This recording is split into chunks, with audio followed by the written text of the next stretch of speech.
सीतापुर उत्तर प्रदेश के मुख्यमंत्री योगी आदित्यनाथ का शास्त्री नगर स्थित तपोधाम आश्रम में जोरदार स्वागत हुआ।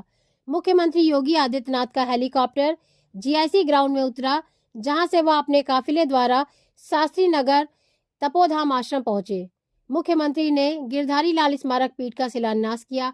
आयुर्वेद साधु संत और दूर दूर से आए श्रद्धालुओं को संबोधित करते हुए कहा कि भारत की पौराणिक कीर्ति को स्थापित करने के लिए नैमिषारण्य को विश्व तीर्थ बना रहे हैं।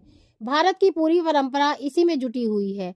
दुनिया की तमाम संस्कृति और सभ्यता समाप्त हो गई, लेकिन एक संस्कृति दुनिया के सामने खड़ी और दुनिया को वसुधैव कुटुंबकम का संदेश देने वाली हमारी सनातन परंपरा है। सनातन ने हर एक को बढ़ने का मौका दिया। मुगल आए, अंग्रेज आए, लेकिन जो लोग आए धर्म और संस्कृति को लूटने का काम किया। मुख्यमंत्री बोले, जिसको कराने वाले लोग जहरीले सांप को भी नाग पंचमी के दिन दूध पिलाते हैं। भारत में जो लोग आए सभी को शरण मिली, लेकिन शरण लेने वालों ने कभी शरणार्थी का फर्ज नहीं निभाया। उंगली पकड़कर हाथ पकड़ने का काम किया। भारत और चीन बराबर थे, लेकिन चीन आगे बढ़ गया और भारत के पास अच्छा नेतृत्व नहीं था, इसलिए कमजोर होता गया। मुख्यमंत्री योगी आदित्यनाथ, अंग्रेजों ने हमारे आश्रम पद्धति पर प्रहार किया। 1947 में जब भारत आजाद हुआ, तब दुनिया की अर्थव्यवस्था में भारत की महज 2% हिस्सेदारी थी। मुख्यमंत्री ने 11 वर्ष के कार्यकाल में मोदी जी के नेतृत्व में भारत तेजी से आगे बढ़ रहा है। भारत दुनिया की तीसरी अर्थव्यवस्था बनने जा रहा है। सनातन कमजोर होगा तो देश कमजोर होगा, और सनातन पर संकट आएगा तो उत्तर प्रदेश के मुख्यमंत्री योगी आदित्यनाथ बोले, बांग्लादेश में हर दिन हिंदू मारे जा रहे हैं। कुछ हिंदू संगठन और धर्माचार्यों के अलावा कोई नहीं बोल रहा। मुख्यमंत्री ने कहा, कुछ लोग हमें बांटने पर लगे हैं, लेकिन हम बटेंगे तो फिर कटेंगे। भूतकाल में हम इसलिए कटे थे क्योंकि हम पहले बटे थे। मुख्यमंत्री योगी आदित्यनाथ बोले, हम सबको एक साथ मिलकर रहना है, तभी देश का विकास हो पाएगा और हम सुरक्षित रह पाएंगे। मुख्यमंत्री के आगमन पर उत्तर प्रदेश सरकार के नगर विकास मंत्री राकेश राठौर गुरु, उत्तर प्रदेश सरकार के कारागार मंत्री सुरेश राही, सेवता विधायक ज्ञान तिवारी, सिधौली विधायक मनीष रावत, मिश्रिक विधायक रामकृष्ण भार्गव, मोहाली विधायक शशांक त्रिवेदी, जिला पंचायत अध्यक्ष श्रद्धा सागर, नगर पालिका अध्यक्ष नेहा अवस्थी, भाजपा जिला अध्यक्ष राजेश शुक्ला समेत मंच पर साधु संत उपस्थित रहे। सीतापुर हलचल न्यूज ब्यूरो, मनीष श्रीवास्तव। आप देख रहे हैं सबसे तेज सबसे पहले सीतापुर हलचल न्यूज चैनल, सीतापुर।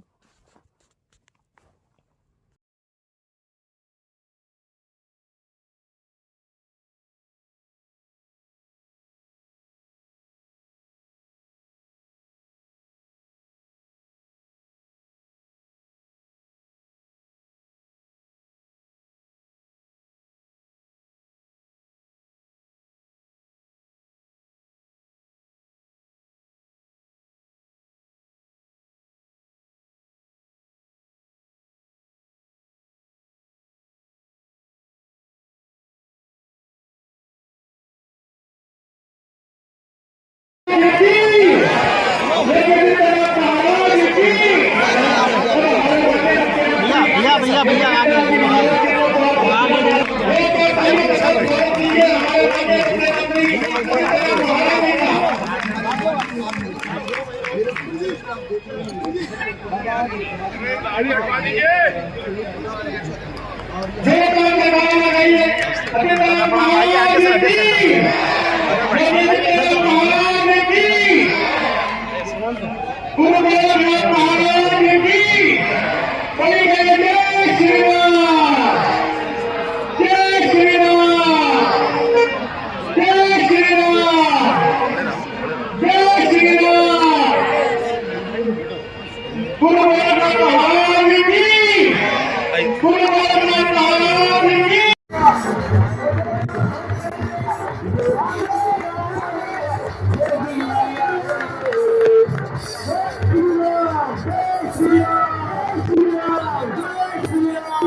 शाम आती है फरियाद लेकर, हर शाम आती है फरियाद लेकर, हर शाम जब तक हिलते ना फेरा डाले महागठबंधन होत रहेगा, जब तक जले ना मन का दीपक सारा फ्यूचर व्यक्त रहेगा। चाहे जयकार लगाओ, मालाओं से कंठ सजाओ, चाहे जयकार लगाओ, मालाओं से कंठ सजाओ, जब तक कोरोना आदेश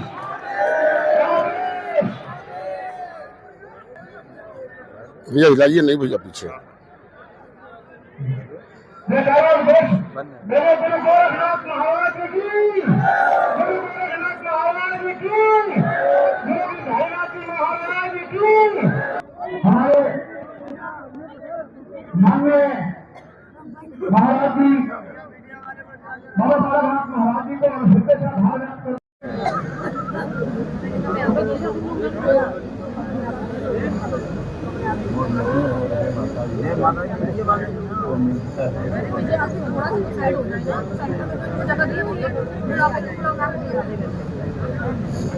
मंच पर उपस्थित हम सभी संतों महंतों का, योगी राज जी का, हमारे मुख्य अतिथि माननीय आदित्यनाथ महाराज जी का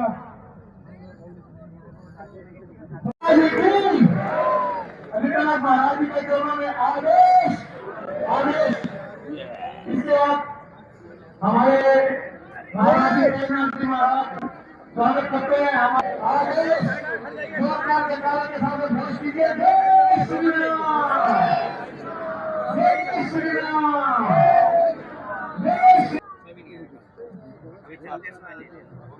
उसके बाद एमएलए मनीष जी का उसके बाद स्वागत करते हैं भागवत जी का,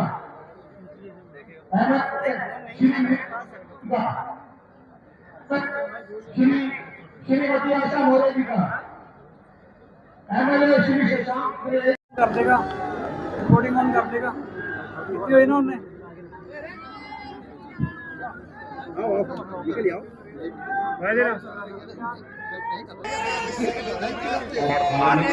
अब भटकते नहीं हो तो हटें, खड़े रहो यार।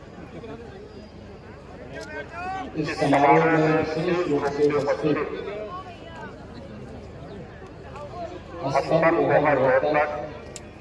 हरियाणा के श्री महंत, राजस्थान विधानसभा के सदस्य श्री महंत बालानाथ योगी जी,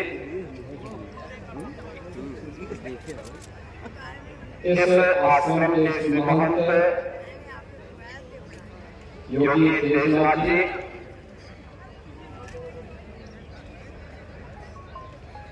नाथ पंथ से जुड़े हुए हमारे पूज्य संतजन पीर महंत श्री हरिनाथ जी, सीतारा के श्री महंत कृष्णनाथ जी, शेरखारा के श्री महंत सुंदरनाथ जी, उत्तर प्रदेश सरकार में मंत्रिमंडल के मेरे सहयोगी और इस विधानसभा क्षेत्र के लोकप्रिय विधायक श्री राकेश राठौर गुरु जी, प्रदेश सरकार की मंत्री श्री सुरेश राय जी, माननीय विधायक ज्ञान सिंह ज्ञान तिवारी जी, श्री मनीष रावत जी, श्री रामकृष्ण भार्गव जी, श्री शशांक त्रिवेदी जी, श्री निर्मल वर्मा जी, जिलाधिका परिषद की अध्यक्ष श्रीमती नेहा अवस्थी जी, और आज के इस धार्मिक समारोह में उपस्थित देश के अलग अलग राज्यों से यहाँ पर भक्तजन और उपस्थित बहनों और भाइयों,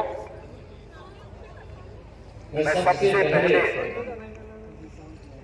योगी तेजनाथ जी महाराज को अपने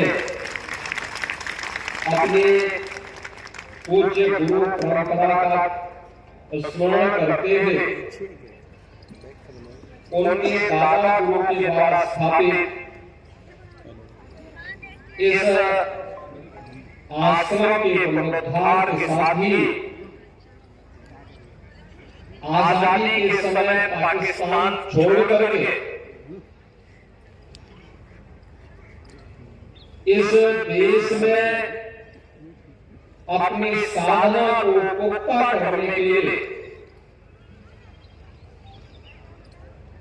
योगीराज गिरधारीनाथ जी महाराज ने इस सीतापुर जनपद में अपनी जो साधना की थी, उनकी साधना गुफा को एक भव्य स्वरूप देकर के आज उसके लोकार्पण कार्यक्रम के साथ हमें जोड़ने का अवसर प्राप्त उन्होंने सभी भक्तों को भी इस अवसर पर हृदय से मैं बधाई देता हूं।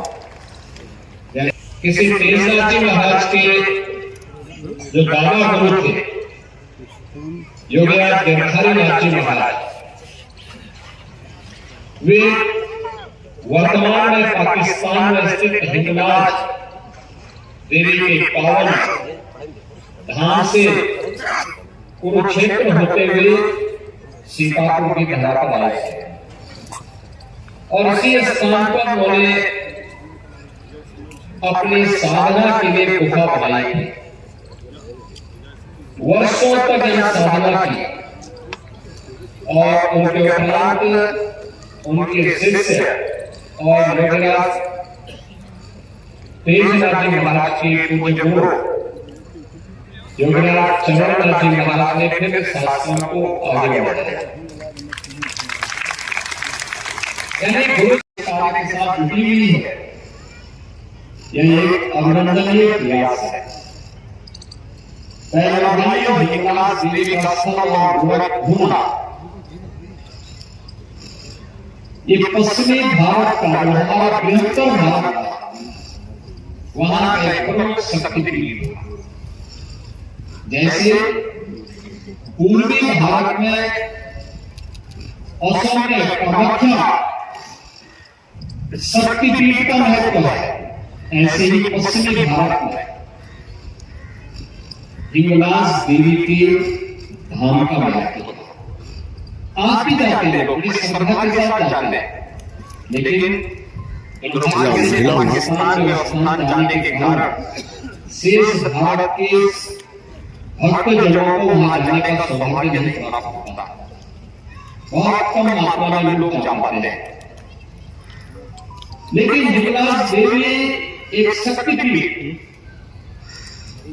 और इन सभी शक्तिपीठों के जो प्रतिष्ठापक थे वह थे नाथ संप्रदाय के परमाचार्य महायोगी गुरु गोरखनाथ जी। उनका धूना भी वहां स्थित है और उसी परंपरा से जुड़े हुए थे योगीराज गिरधारीनाथ जी महाराज, योगीराज चरणनाथ जी महाराज, जिनके इस समाधि मंदिर और उनके द्वारा स्थापित इस साधना गुफा के साथ आज हम सबको जोड़ने का अवसर प्राप्त हो रहा है। मुझे बहुत अच्छा लगा कि आप लोगों ने उत्तर प्रदेश में एक कार्यक्रम यहाँ पर सीतापुर में किया है। सीतापुर ऐसे ही योगीराज गिरधारीनाथ जी की साधना स्थल नहीं बन गई। ये भारत के सनातन धर्म का एक पौराणिक स्थल है। भारत का वैदिक ज्ञान के संग्रह का उसे लिपिबद्ध करने का स्थल है और उसी स्मृति को बनाए रखने के लिए हम लोगों ने देवी सारण्य को भारत में देवी सारण्य में अनेक कार्यक्रम आगे बढ़ा रहे हैं। आप सोचो, जहां पे आज से 3500 वर्ष पहले हजारों की संख्या में कहते 88,000 ऋषियों ने 3 वर्ष से अधिक समय तक अलग अलग एक जगह एकत्र होकर के और वहां पर भारत के पूरे पुराण, जितना भी पुराण है, सभी पुराणों को लिपिबद्ध करने का काम किया। भागवत महापुराण की रचना हो चुकी है, लेकिन उसके उपरांत जितने भी जितने भी पुराण बने हैं, इन सब की रचना का जो पवित्र स्थली है, वह पवित्र स्थली यही सीता की वर्तमान का सीतापुर जनपद और वही नैमिषारण्य है जिस नैमिषारण्य में जाते हैं। ऐसे ही एक सिद्ध साधक हिंगलाज देवी के स्थान से यहाँ पर नहीं आया, अपने पूज्य गुरु के आदेश से उनको एक ऐसा स्थान चाहिए था देखने के लिए जहाँ पर निर्जन होकर भटके। उसको गुरु प्रेरणा से, ईश्वर की कृपा से यह स्थान यहाँ पर उनको यह स्थल प्राप्त हुआ और उन्होंने यही के गुफा बनाकर के अपनी साधना को आगे बढ़ाया। भारत की पूरी परंपरा ही इससे जुड़ी हुई है। भारत सम और विषम परिस्थिति बनी और समाप्त हो गई। दुनिया के अंदर तमाम सभ्यता संस्कृतियां समय के साथ समाप्त हो गई, लेकिन दुनिया के अंदर तमाम झंझावातों को झेलते हुए, तमाम तूफानों को झेलते हुए जो एक सभ्यता और संस्कृति आज भी पूरी गरिमा और गौरव के साथ खड़ी है और दुनिया को मैत्री करुणा के साथ साथ वसुधैव कुटुंबकम का संदेश दे रही है, तो वह केवल हमारा सनातन धर्म की एक सनातन संस्कृति है। आप सोचो कितने प्रयास हुए थे इसको तोड़ने के लिए, कौन नहीं इसको, और दुनिया की पहले कौन ऐसी जाति मत मजहब या सेक्ट है जिसको उसकी विपत्ति के समय में सनातन धर्मावलंबियों ने शरण देकर के उसको उसके कल्पित होने का अवसर न दिया, हर एक को अवसर दिया, हर एक को बढ़ने का अवसर दिया, शरण दी, लेकिन बदले नहीं लगा। जो विदेशी आक्रांता आया, सट आया, मूल आया, कुषाण आया, मुगल आए, अंग्रेज आए, जो आया धर्म और संस्कृति को विनष्ट करता था, देश को भी लूटता था। दोनों काम करते हैं। याद करिए, जिसको भी अवसर मिला अकेले दुनिया के अंदर सनातन धर्मावलंबी है, जिनके पास बल भी था, बुद्धि भी थी, वैभव भी था, लेकिन उन्होंने कभी भी इसका उपयोग नहीं किया। इसका उपयोग मानवता के कल्याण के लिए किया। यानी भारत दुनिया की सबसे बड़ी आर्थिक ताकत तो थी ही, लेकिन उस आर्थिक ताकत में भी भारत का जो हिस्सा था वो 45 से 46% था। हमले जब होते हुए जब टूट फूट शुरू हुई, हम आपस में बढ़ते गए, मत और मत के आधार पर, संप्रदाय के आधार पर, जाति के, ये चलता रहा। कहते हैं आज से 400 वर्ष पहले तक दुनिया की अर्थव्यवस्था में भारत की हिस्सेदारी सर्वाधिक तब्दील थी। नंबर 1 पर भारत था, नंबर 2 पर चीन था। चीन तेजी के साथ आगे बढ़ रहा था। उस समय भारत को उस प्रकार का नेतृत्व नहीं मिल पाया था जो अपनी समृद्धि को और तीव्र कर सके। करता भी कैसे? जो देश अपनी सांस्कृतिक मूल्यों से, अपने आध्यात्मिक मूल्यों से च्युत हो जाता, अपने महापुरुषों के गौरव की अनुभूति नहीं करता, अपने मूल्यों और आदर्शों से विरत हो जाता है,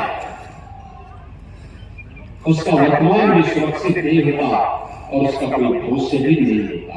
और परिणाम क्या था? जब ये देश 1947 में आजाद होता तब दुनिया की अर्थव्यवस्था में भारत की हिस्सेदारी नेट चल नहीं रहा। 40% से घटते मात्र 2010 दोनों कैमरे बहुत डिस्टर्ब कर रहे 2% पे सीमित रह गए। हैं, बार फंस जा रहे हैं। आपने पिछले 11 वर्षों में भारत की प्रगति को देखा।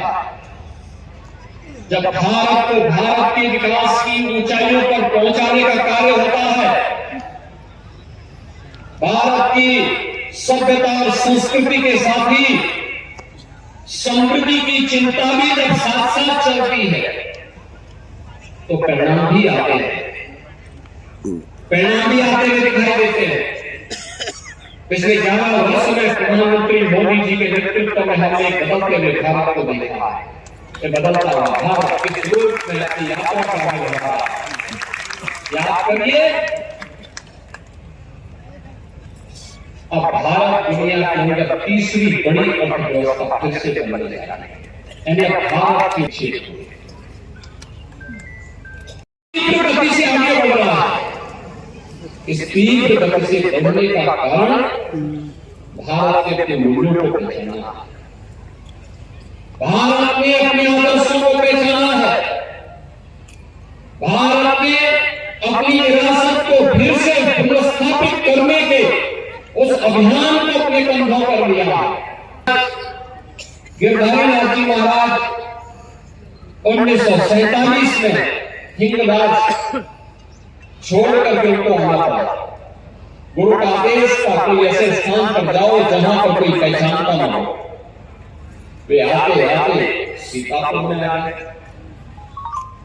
उन्होंने यहीं पे योग आश्रम बनाया, गुफा बनाई, महीनों उस गुफा में रहकर के साधना की। वह भी उनका योग था। एक लंबे समय तक समाधि में बैठना, एक लंबे समय तक बिना कुछ खाए पिए महीनों तक एक कच्ची गुफा के अंदर बैठना, अपने आप एक साधना। और योग से ही सब बोलते, याद करिए होते थे। भारत की ज्ञान की परंपरा उत्तर दक्षिण पूर्व पश्चिम क्या कुछ नया हुआ है, नवाचार क्या है, शोध क्या हुए हैं, इन मुद्दों पर चर्चा करते हैं। उन मूल्यों पर उनका चर्चा होती थी, आगे बढ़ाते थे। ऐसे ही उनकी आलोचना थी, हजारों वर्षों से चली आ रही थी। लेकिन वैश्विक मान्यता पहली बार 2019 में प्रयागराज कुंभ को तब मिली जब प्रधानमंत्री मोदी जी ने यूनेस्को के माध्यम से कुंभ को विश्व के अमूर्त सांस्कृतिक धरोहर के रूप में मान्यता दिया। यह है अपनी विरासत के प्रति गौरव की अनुभूति करने वाला क्षण, और यही वह क्षण है जब हर भारतीय उत्तर का हो, दक्षिण का हो, पूरब का हो, पश्चिम का हो, दुनिया के किसी भी कोने में रहता हो, जिसके पूर्वज भारत के रहे हो, वो दुनिया में कहीं भी रहता हो, जो कभी अयोध्या नहीं आया होगा, कभी आएगा भी नहीं हो सकता है। जिस दिन अयोध्या में 22 जनवरी 2024 को प्रधानमंत्री मोदी जी के कर्तव्यों से भव्य राम मंदिर में प्रभु श्री राम लला की भव्य प्रतिमा की प्राण प्रतिष्ठा का कार्यक्रम चल रहा था, कौन ऐसा भारतीय रहा होगा जिसने उस क्षण जिसकी आंखें नम हुई? हर घर में दीप जल रहे थे और दीपावली का आनंद हर भारतवासी मना रहा था, क्योंकि हर घर के राम आराध्य के रूप में 500 वर्षों के बाद आया। हर घर के प्रफुल्लित, क्योंकि राम के साथ एक आत्मीयता का रिश्ता हर भारतीय ने जोड़ा। क्या आत्मीयता? राजनीति की दीवारों से हटकर मत और संप्रदाय की दीवारों को फांद करके उत्तर से दक्षिण तक, पूर्व से पश्चिम तक पूरे भारत को जोड़ने वाली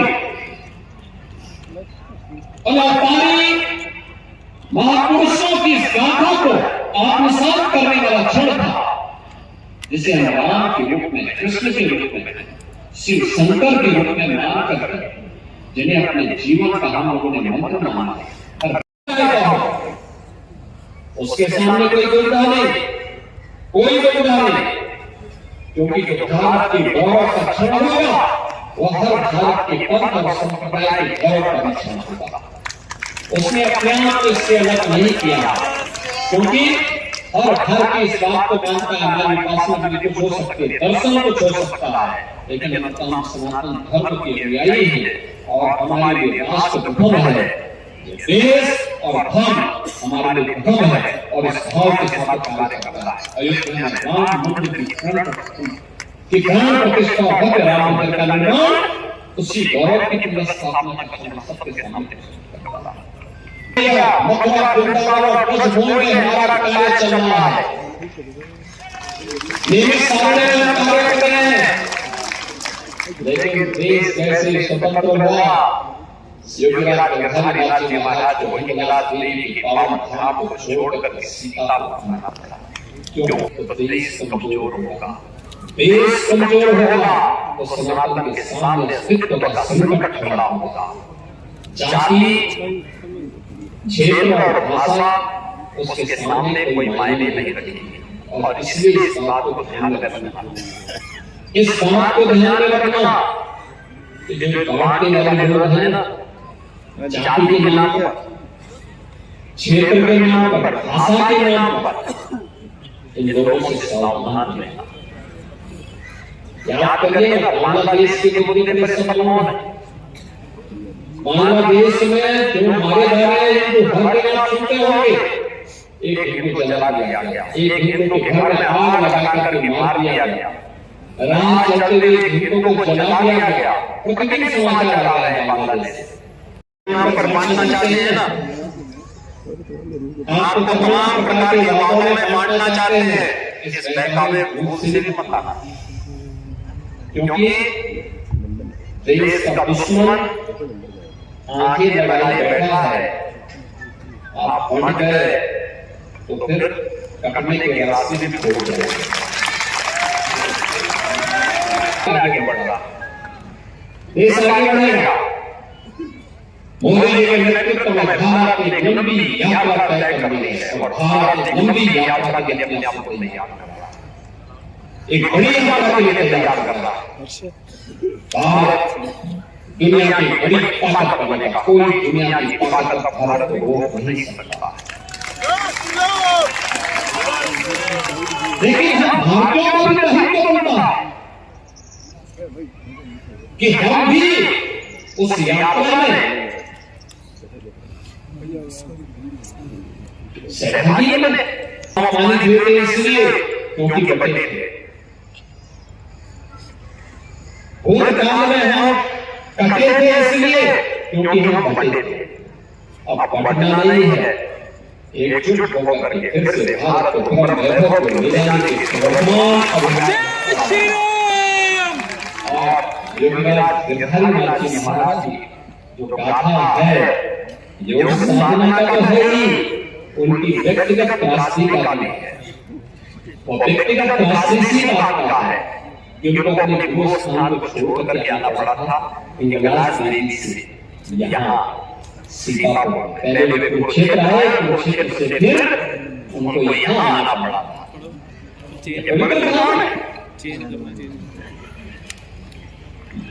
पाकिस्तान में क्या हालत होगी, पेशावर में, हिंगलाज देवी में क्या स्थितियां होंगी वहां, ये हम सबको सोचना पड़ेगा। विकास की मंजिल को आगे बढ़ाने का विकास की प्रक्रिया को आगे बढ़ाने की आवश्यकता है। एक जन्मजात कारीगर जिन्होंने अपनी हस्तकला के माध्यम से स्वावलंबन का रास्ता दिखाया। गिरधारी जी महाराज, योगीराज चंद्रनाथ जी महाराज के चरणों में नमन करता हूँ, उन्हें विनम्र श्रद्धांजलि अर्पित करता हूँ। योगीराज तेजनाथ जी महाराज उनके परंपरा के लिए हृदय से मैं उनका अभिनंदन करता हूँ। विश्वास करता हूँ कि उनकी परंपरा को अन्वय रूप से पूरे सात्विक भाव के साथ पाकिस्तान से जो स्थानीय भक्तों के साथ मिलकर के भी इस स्थान पर क्षेत्र के विकास में वे अपना योगदान देंगे। इस विश्वास के साथ मेरी मंगलमय शुभकामनाएं उनके प्रति, आश्रम के प्रति सदैव रहेगी। आप सबके प्रति मेरी मंगलमय शुभकामनाएं हैं। आप सब मेरे साथ बोलेंगे नमः पार्वती पतये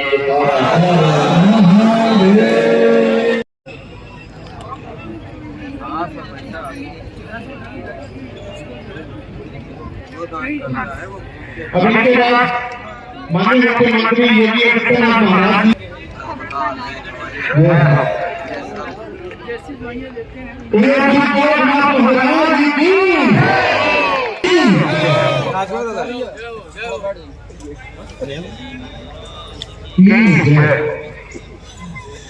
योगी आदित्यनाथ जी मंच पर हैं।